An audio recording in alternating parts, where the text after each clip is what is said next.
Okay, today I'm going to be explaining how to use a database that is provided by the university library. So you go to the JCKL link and right up top where it says Browse Databases, click on that, and then you can pick from any one of these, but I'm going to use Academic Search Complete, and we're going to look up secondary education, and you want to make sure that you use your quotes so that it doesn't get separated, and then hit search.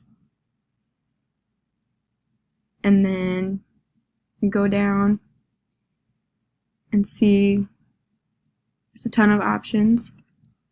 So you can scroll and look at all your options, videos, journals, all kinds of stuff, periodicals. We'll just pick the top one. And when you click there, it gives you all the information, the authors, sources, it's an article, all the subject terms, kind of what it entails. It gives you the abstract, a little bit about the authors. And then if you want to get the full text, because that doesn't give you all of it, you can go find the PDF.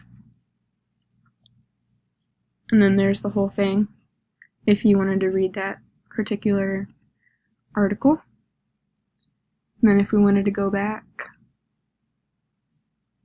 and look for more, let's pick this one.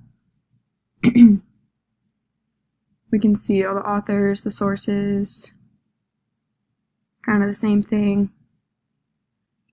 It just gives you all the information. And then once again, to get the full text, just click the PDF. And there it is, you can read it.